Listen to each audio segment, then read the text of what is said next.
Imperialism, as Thomas Sankara said, is a poor student.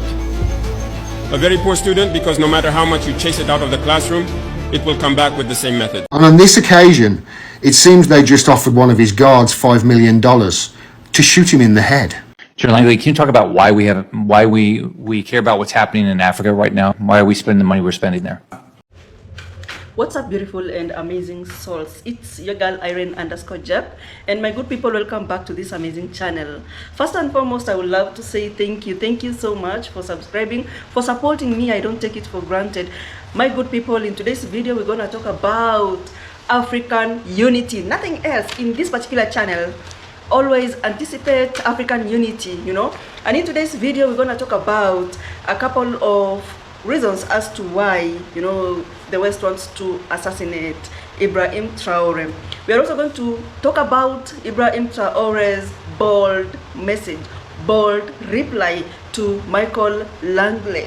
You know, I would call this the final reply because he came out boldly. So without further much ado, let us jump in to these particular videos. We watch them, and then now we will be at a position to come back and analyze them step by step, one by one. And I know you will love it because I know you love African unity. I know you are also yearning for one Africa, one flag, one currency. Let's jump in to the videos. So I've mentioned that there have been many attempts on Captain Ibrahim Traoré's life in Burkina Faso after he came to power 3 years ago. Now, there's been many ways in which outside imperial interests have tried to remove Captain Traoré from power. Multiple soft coup attempts, multiple occasions of, you know, propaganda being spread among the population to turn his support against him. And on this occasion, it seems they just offered one of his guards $5 million to shoot him in the head. On this occasion, it came shortly after Captain Traoré announced that Burkina Faso were not just going to mine their own gold, they're going to refine it in their own country. No longer could foreign companies buy it at 100th of its value and pay no taxes in Burkina Faso either. They were going to do it for themselves, and they were going to spread the wealth among their population. Now, the guard reportedly refused and went straight to Captain Traoré after a meeting with the other guards, and they presented all the evidence, and apparently Captain Traoré was not surprised at all. And why wouldn't you be? I mean, if you're costing these imperial powers who really don't care about borders or countries, they only care about money, then it only stands to reason that there's going to be people trying to end you, right? But it's what his guard reportedly said that really made the hairs on my arms stand on end. He said this: they offered me $5 million to shoot Ibrahim Traoré from behind, specifically when he bends to pray to Allah. They even promised my family and me citizenship in their country. They called it an offer I couldn't refuse. Where have I heard that before? To them, money matters more than humanity. This bit is beautiful. But I ask myself, is $5 million worth carrying a guilty conscience to my grave? Will that money make me a king in a foreign land or a fool mocked by their sons and daughters? I'd rather live as a lion in the wild than as a dog in their city. You know, Burkina Faso does not really have much in terms of mineral resources. It's landlocked too. It's landlocked too. But the most important resource really are the people. Think about it, it's the people. You know, so you don't have the kind of gold, diamond, copper, uranium, cobalt, coltan that Congo has. But now you have one of the best leaders ever produced in Africa. Says, let's stop this dependency, physical dependency and mental dependency. Change the name of the country from Upper Volta to Burkina Faso, the land of the uprighteous people. And they started doing for themselves, right? Including producing their own food. He said, if you have to import your food, how can you say you're independent? We've been growing food for such a long time, for centuries, before the Europeans came. Now, why are we importing food? Within 3 years, they were food self-sufficient, right? Education, healthcare, fighting deforestation. The people started taking control of their own destiny. Honestly, the Western mainstream media is just insufferable. The narrative change in front of our eyes, fam. Like, whew, this is what I'm talking about, okay? If you watched the inauguration of the new president in Ghana, John Mahama, you will know the reception Captain Ibrahim Traoré of Burkina Faso got from the people of Ghana. They were literally screaming his name and cheering for him and showing how much they love him and appreciate him. Like, it was crazy.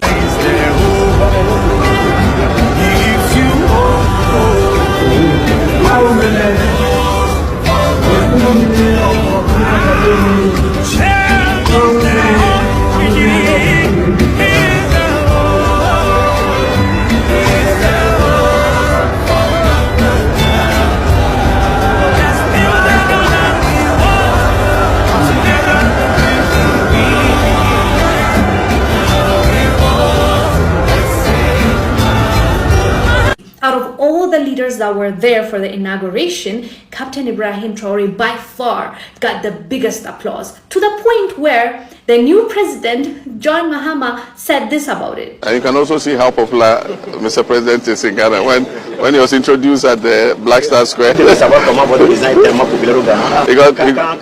the biggest applause. Thank you, my brother. Thank you very much, yes. As you clearly saw, people were celebrating him and he was the fan favorite.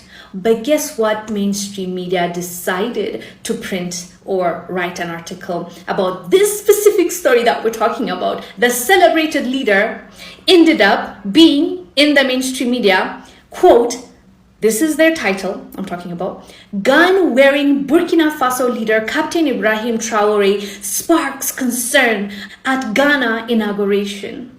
That is an actual screenshot. I'll put it right here for you to see. That is how they run the story. And by the way, I caught this article in a few minutes of them releasing it. A few hours later, you know what this exact article was changed to? It was changed to gun-wearing leader sparks attention at Ghana inauguration. So instead of leader Captain Ibrahim Traoré sparks concern, they changed it to sparks attention. I mean, potato. Like, I don't see the big difference. Both of them are a different narrative than what actually happened on the ground. That's the point I want to focus on. So, do you see my point whenever I'm saying narrative? They're changing the narrative. We should always speak up. We should always tell our side. This is why. The celebrated leader in the Western realm is seen as this gun-wearing, concern-raising, scary man. Be careful, my people. This is why I tell you, make sure you get the whole story and get a full picture. That's my advice on this. But let me know down below if you quote the tone when it comes to the mainstream media versus what happened in Ghana when it comes to Captain Ibrahim Traoré. I've heard some people talk so nicely about Thomas Sankara. But they are not saying the same about Captain Traoré. They support Thomas Sankara because he's not there. They don't want to support Captain Traoré, who is there. A son, a disciple of Thomas Sankara. The brave men and women of Niger, Mali, Burkina Faso deserve our respect, deserve our support.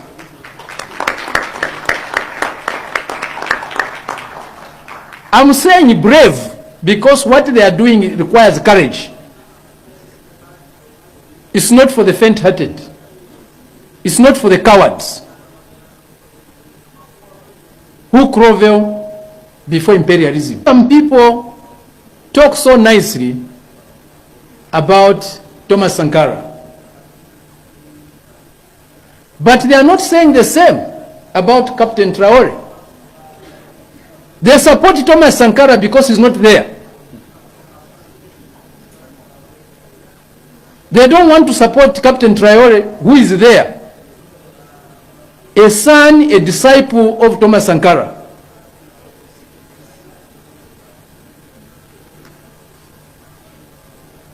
Comrades, what is going on here is a revolutionary process that needs our support, that needs to be defended, that needs to be advanced.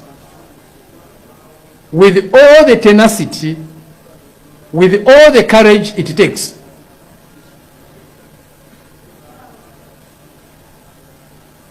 Some of us come from places, come from countries where they believe the periodic elections they hold are the only way for people's participation. But they forget, or we forget, that in a truly free world, democracy takes many forms of expression. It's not only one form of expression. You can vote with a pencil, and in some places, people have voted with their blood. The brave men and women of Niger, Mali, Burkina Faso deserve our respect, deserve our support.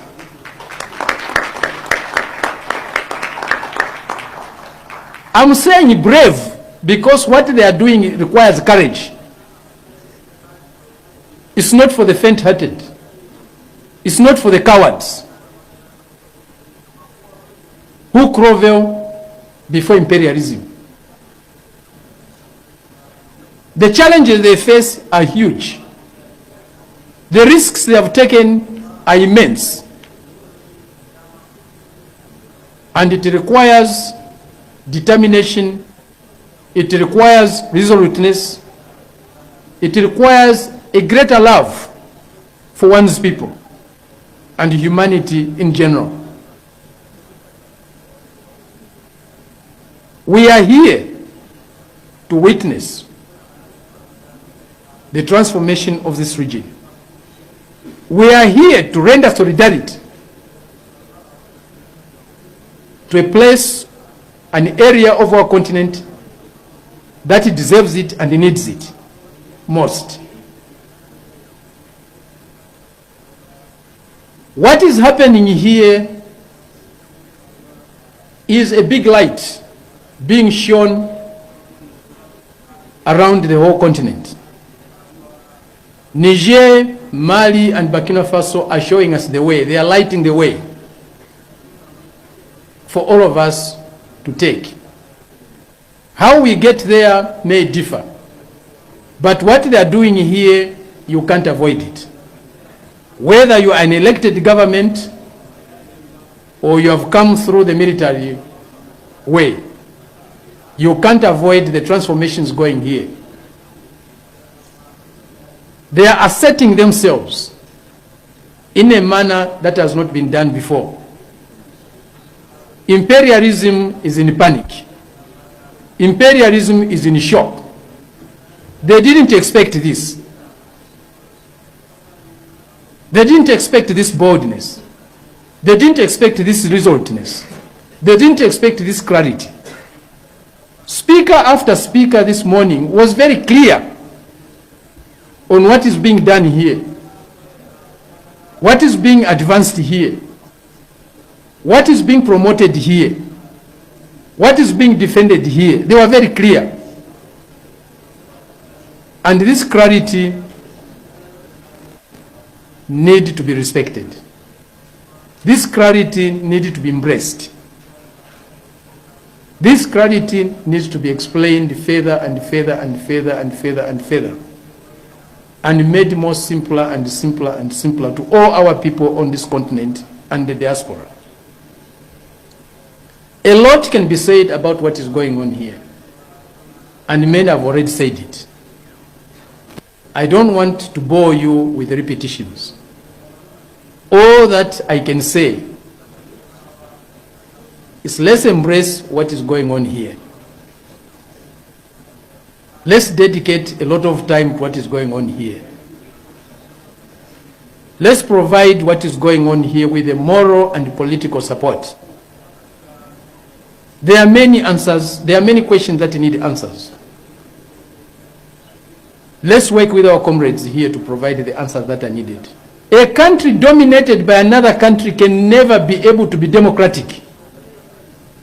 You can't build democracy in a country that is dominated by another country, that is a neo-colony of another country. For you to start talking about democracy, you have to get rid of neo-colonialism.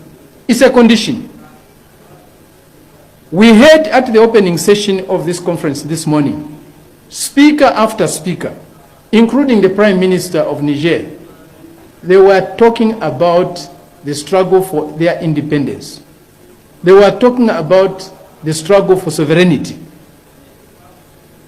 Sovereignty for what? Independence for what? Independence from who? Independence from who? It's the independence from those who dominate us today. It's the independence from those who neo-colonize us today. It's independence from those who subjugate us today. Without that independence, you cannot talk of democracy. The elections we hold in all these neo-colonial states have not taken us anywhere. For more than 5-6 decades, we have been holding elections in some of these territories of Africa. Where have those elections taken us? Nowhere. Why?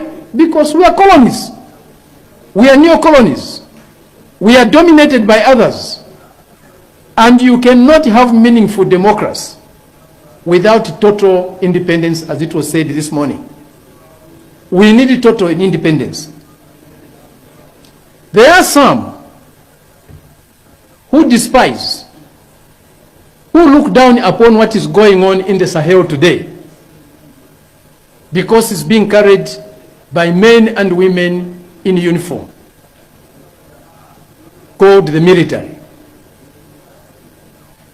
But comrades, this is the liberation struggle.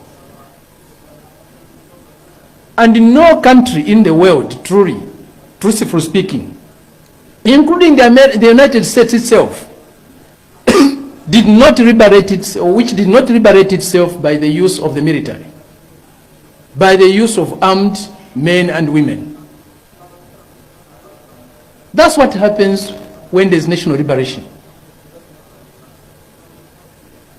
People who command the use of force step in. And what is going on here cannot be said to be undemocratic when you compare it with the sham elections that are being held across the continent, with the political parties that compete with each other without any meaningful agenda, without any meaningful purpose, other than the use of millions and millions of dollars to deceive the people, to bribe the people. The changes going on here today cannot be carried out without the will of the people, without the support of the people. It's impossible. These are not mere military coups. These are revolutionary processes with a very, very high level of people's support and people's participation. In the opening session today, we had leaders of our people from all walks of life. We had the traditional leaders, we had the religious leaders, and others. People participate in political processes through their authentic leaders. And when those leaders are there, you cannot deny that there is people's participation. We had Islamic leaders today. We had the Catholic bishop today. We had all sorts of traditional leaders today participating in our conference. This is truly a conference of the people in a country that is trying to transform itself, that is trying to liberate itself. It is impossible not to support what is going on today here. if you are truly a Democrat, if you are truly progressive, if you are truly a socialist. Chair Langley, can you talk about why we care about what's happening in Africa right now? Why are we spending the money we're spending there? For access and influence.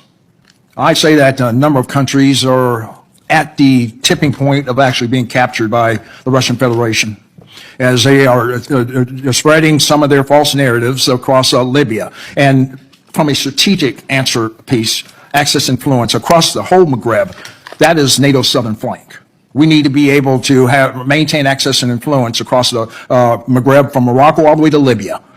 The PRC and Russia are also remaining exploitative where possible and coercive when necessary. They want that ground. They want power projection capabilities. So for the most part, the rest of the continent is also for mining concessions, whether it be gold or rare earth minerals. Both of them have a long-range plan. But I think at the accelerated pace, the Russian Federation is really trying to take over Central Africa as well as the Sahel. Imperialism, as Thomas Sankara said, is a poor student. A very poor student because no matter how much you chase it out of the classroom, it will come back with the same methods. It cannot change. And often, it becomes ridiculous. When you look at the imperialist media today, you see what they publish. They use the same method to set Rwanda on fire, the same method to destroy Sudan, the same method to destroy Africa. It will not work. And today, I think you are well aware. They are very skilled at manipulating information, creating falsehoods all around. And mind you, these same media, I say it loud and clear today, especially Jeune Afrique, courted us at the very beginning of 2022-2023. They went through several channels to approach us, to make us pay, and clean up our image, as they say. We refused. They cannot deny it because we have the evidence with us. They sent people. That's how they operate. And many heads of state fall into their trap. They pay money every month for articles to be published to clean up their image. No, it's dangerous. They only live off that. You pay the money, they lie. There you go. They have your image. You refuse, they lie to destroy your image. But all of Africa must be informed. And if Africans want to progress, they need to stop listening to these deceitful media. Because as long as you keep listening to false information, it eventually becomes a reality. And it's very dangerous for us. Disinformation is rampant. At our level, we experience this every day. And I always tell people to be very careful. All this is to divide and conquer. So, each damn person, each group must be able to perceive, the maneuvers of imperialism to advise one another, and together we remain united to build our country. So I want us to start by talking about this particular bodyguard of Ibrahim Traoré, who was offered $5 million to shoot Ibrahim Traoré on the head and then finish him completely finish him. But now it was like, oh, what is $5 million? I mean, why should I be given such an amount of money, then go to the land of, the unknown, and then live there like, he didn't even want such kind of a thing. And you know what, he came back and told Ibrahim Traoré all these offers, by this particular superpower country. Anyway, if you were offered $5 million to do such kind of a thing, will you have done? So a lot of people have come to applaud this particular bodyguard of Ibrahim Traoré. And what he has taught us is unity. We need to love our own. We need to love our own people and not look at the offers that, people are outside there trying to confuse us, Anyway, most of us believe that if Ibrahim Traoré dies at this given moment, it doesn't matter even if it's a natural, way of death. Most of us will come back and we will be like, no, the West is involved. Because the West, they are after Ibrahim Traoré, left, right, center. Some people are trying to ask themselves, what if this guy was given $50 million? Will he have betrayed Ibrahim Traoré? Honestly, I don't know. But that was a very big question that people wanted to know. Okay, you refused $5 million. Does it mean that if you are even given probably that $50 million or $100 million, will you have done that? But anyway, even $5 million is still a lot. So let us keep our trust on him. Actually, I salute that particular bodyguard. He did not actually betray Ibrahim Traoré like the rest of the people did. They betrayed Sankara, they betrayed Patrice Lumumba, and at this given point, I think it's our ancestors taking care of or trying to protect Ibrahim Traoré. Do you believe so? I do, you know. This bodyguard, I would say, is a legend. He loves his own country. He loves Africa. You know, he's a patriot. And, oh my God. Can we tell the West that there is no more room for propaganda? There is no more room for character assassination, because those are the tools, the methods that they use on African leaders that have decided to stand for their own people, that have decided to stand with Africa, you know, with their own people, the kind of leaders that have decided, you know what, we just want to grow by using our own taxes, by using our own resources.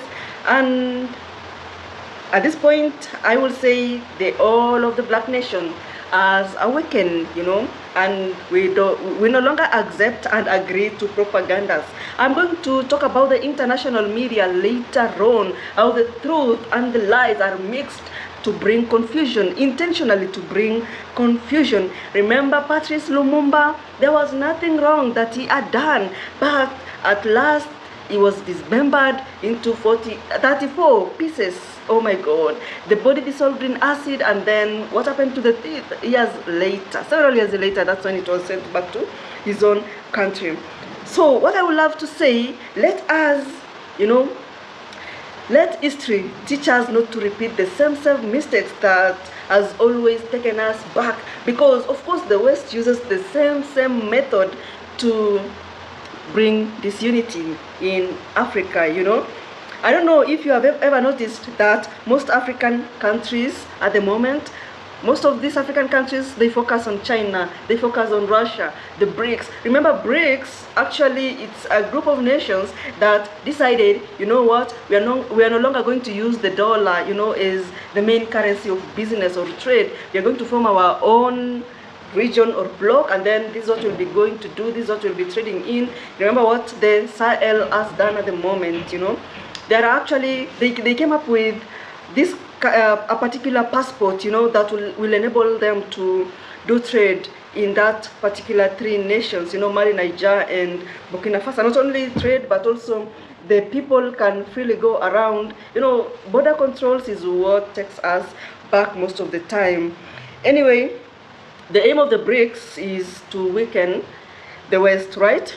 And as you can see, most African countries try to align themselves with China for economical purposes, or with Russia for military purposes. And I don't know also if you have ever noticed that the TV, especially the international media stations, they have never ever loved Africa, because all they do is to spread lies, propaganda, try to bring out a narration that this is what is happening here, this is what is happening to this particular leader, president, and all that. Just propaganda. Remember what they did to Gaddafi?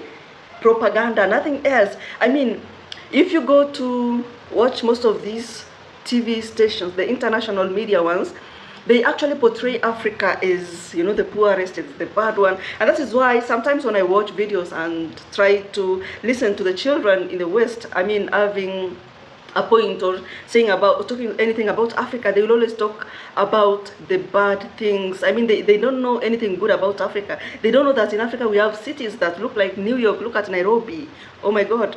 But they never show that in their media platforms. They only show, you know, these low-class citizens of Africa, the way they are suffering. And remember, even in their own country, they have the same group of people, the low citizens. I mean, I will say those poor citizens in their own countries, they live in the streets. And you know, one funny thing in the West, I mean, you'll just find someone in the streets, they are homeless just because they cannot afford to, you know, pay rent. In Africa, I will tell you the reason as to why I always know that we are rich. The only time you'll find a street person or when you see them, probably they are mentally ill, most of the time. But just a normal person, even if they don't have money, at least they have a place to call home, So these international media platforms giving a false narrative about Africa, you know why their time is up? Because of social media. At this given point, you come up with a story. Most international media platforms, their stories are scripted. But social media, the stories are not scripted. It is raw and unfiltered. So we are able to see the real narrative, the real story, because most of them are posted in real time. So at the end of the day, it actually neutralizes. I will say it neutralizes, and it makes us understand what is truly happening, not the international media ones, And I think even President Ibrahim Traoré talked about that, Anyway, let's actually take this opportunity to thank all those people that invented social media, because, oh my God, it has really helped us to understand so many things, because so many people come out here and do videos about what they think about so many things that we are able to understand from different perspectives, Africa must unite, just imagine of this Africa with one flag, using one currency. It will be the best of the best of the best, and I know we will be much better. So anyway, my good people, I don't know if you've noticed this, Ibrahim Traoré is knowledgeable, extremely knowledgeable, to the point of him knowing what is this thing that is eating Africa, what is this thing that is making Africa not to prosper. He's extremely knowledgeable. Remember, he's in his 30s. He just got into power like 2 years ago, and you can't imagine where Burkina Faso is at the moment. Sometime later, we'll be doing videos about these other regions, the Sahel ones, At the end of the day, what the West have always been doing is to mix the truth with lies to intentionally confuse everybody. Remember what they did to Gaddafi? Yeah, that's what they did. Anyway, Michael Langley was asked a very sensitive questions. Why is it that the Westerners are so concerned about Burkina Faso? And there are two phrases that he used. Number one was access, number two, influence. Okay, access. To access what? Why is it that the superpowers, they always have this Africa as the battleground? So access to what?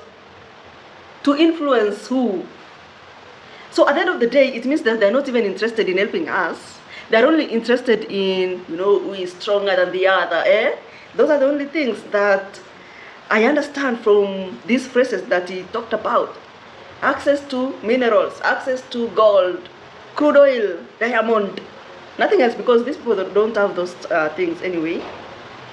Okay, is there a problem when Africa works with China? Is there a problem when Africa works with Russia? No problem at all.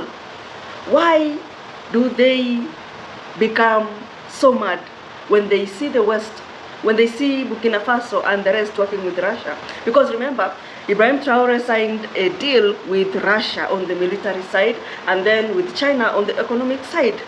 And Langley is extremely furious about that.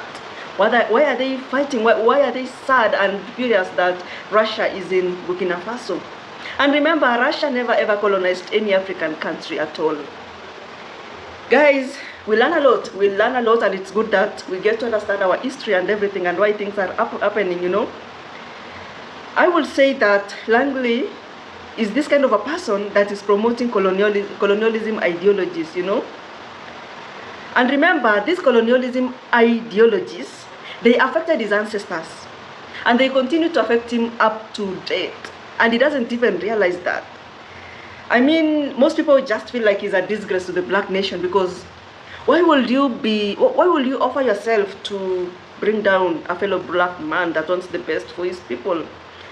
Why will Michael Langley offer himself to bring down Ibrahim Traoré? What has Ibrahim Traoré done to him? Ibrahim Traoré is fighting for his own people in another world, in Africa. You are a black person in America, and you're trying to bring out words like Ibrahim Traoré is misusing the gold, it's only benefiting himself. And remember, he has done so much to the Burkinabes, Okay, let's say that, you know, he has offered to be used by the West. What is he getting at the end of the day? And that thing that he will get, is it going to benefit him forever? Of course, no, you know. And most Africans are like, okay, the West, if you have any evidence that Ibrahim Traoré is bad, is a dictator, okay, let me not use dictator, because after all, even if he's a dictator, he's helping his people. So most people are like, okay, the West, you are telling us that Ibrahim Traoré is bad. Can you be able to show us what is that bad? What has he done? What has he done? Show us the evidence of that bad thing. Then from there we'll talk. Otherwise, you need to keep Burkina Faso and African business out of your mouth, out of your mind, and out of your plans. Anyway, my good people, I already told you they don't care, you know. At the moment, most Africans are really regretting that we failed Gaddafi. Because Gaddafi's spirits, Gaddafi's plans, it's being showcased in Ibrahim Traoré. At the moment, he's living it, you know. I will say the difference between Ibrahim Traoré and other leaders in Africa is that Ibrahim Traoré is doing while other people are talking. The other leaders are talking, promises. But for Ibrahim Traoré, once he says something today, tomorrow it's implemented. My good people, I hope you loved this segment of the video. I'll see you in the next one. Bye-bye.